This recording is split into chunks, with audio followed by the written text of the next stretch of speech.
Also new at noon, we're hearing from Rhode Island Rep. Charlene Lima, one of the Democrats who voted against abortion legislation signed by the governor last week. Lima is asking the Attorney General to halt the Equality in Abortion Coverage Act, calling it an unconstitutional power grab. She says it violates residents' First Amendment rights to religious freedom, and the law will fund abortions for those on Medicaid and state employees, no matter the circumstance. I don't believe it's constitutional for them to be forced under the Religious Freedom Act, under the Rhode Island Constitution, that they must be forced to use their taxpayer dollars to pay for something they're fundamentally against. We need to protect the people's rights under the Constitution. Now, she said she hasn't heard back from the AG's office just yet. Lima says if he doesn't take up the case, she wants the House Speaker to ask for a Supreme Court advisory opinion on the constitutionality of the bill. We're also hearing from colleagues about the resignation of former Cranston City Councilor Matt Riley. Now, Riley resigned after an arrest for drug possession last week. Last Monday, Cranston police said they found Riley in his vehicle with a glass pipe, crack cocaine, and fentanyl, showing signs of an overdose. Now, Riley had already stepped down as chair of the Republican Party in Cranston.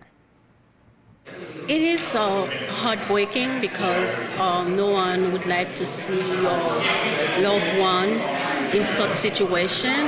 One thing I understand is we need to show compassion. We need to show love to people. I think he's having a difficult situation in his life, and I hope he finds the help he needs and the resources he needs to get well. The Board of Canvassers in the city will now begin the process to set up a special election to replace Riley on the council.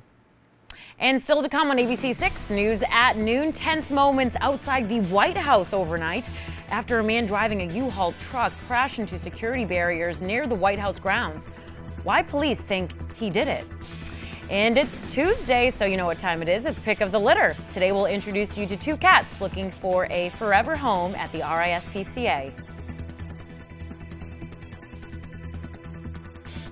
About your accident. We know the amount seems low, but this is what your case is worth. Just click here. You called a lawyer. The law office is DeOliveira and Associates. Call DeOliveira and Associates on the Hurt line right now. You weren't gonna click that, were you? The Murrays discovered Gain scent beads. They fell in love with the irresistible scent. So did their dog Roger. Gain scent beads keep even the stinkiest stuff smelling fresh. Car crash? Brian called the Bataro Law Firm. We cared and we won. At first, Brian called a different firm that seemed like they didn't care. After weeks, nothing was happening and nobody returned his calls. Brian knew he wasn't a priority, so he called me to turn it around. Within months, we took his case from $0 to $90,000. Not all law firms are the same. That's why if you've been injured, 7's the way to go. Call Mike Bataro. Call or text 777-7777. Summer's here, and with a new Toyota, you can go out and do all the things that make summer, summer. Like getting ice cream, movie nights.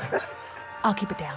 Hiking with the besties, catching sunsets, or just plain catch. Go long. You could save up to $1,800 with affordable 3.99% financing on a luxurious Highlander. And every Highlander comes with 2 years no-cost maintenance and more.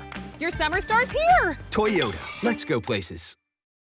Rhode Island TF Green International Airport is pleased to announce continued nonstop air service to the Music City, Nashville, Tennessee. Visit flyri.com to learn more about twice-a-week service to Nashville International Airport.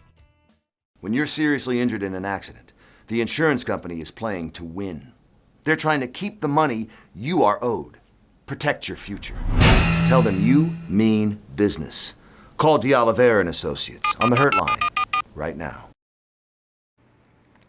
Checking national headlines now at noon, a potentially dangerous situation in Washington, D.C. last night when authorities say a driver used a rented U-Haul truck to crash into a security barrier near the White House. Sources tell ABC News the driver threatened to kill the president. ABC's Alexis Christoforous has more. Law enforcement tells ABC News the driver of the U-Haul, identified as 19-year-old Cy Kandula, traveled from St. Louis to Dulles, where he rented the truck and drove to the White House.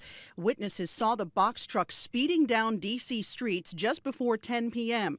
Then the driver crashed into a section of security barriers on the north side of Lafayette Square, across from the White House. And the truck cut right in front of the path that I was going to take onto the sidewalk. So this was probably no more than 25 feet in front of me. The truck then hit the barricades a second time.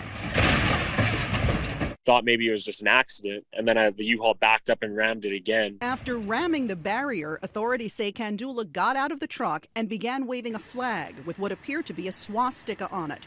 And that's when officers from the U.S. Park Police detained him. The Secret Service cordoned off a multi-block perimeter surrounding the White House and the park. A bomb-detecting robot was used to sweep the rental truck, but no explosives were found. Sources tell ABC News the FBI interviewed Kandula and told law enforcement he wanted to seize power, take over the government, and kill the president. Authorities are also looking at Kandula's mental health as part of the investigation. Kandula is facing 5 charges, including assault with a dangerous weapon and threatening the president. No one was injured during the incident. Alexis Christoforous, ABC News, New York. And the driver will appear in court later today. Still to come on ABC 6 News at noon. Skylar has your full 7-day forecast as we look ahead to the holiday weekend coming up after this.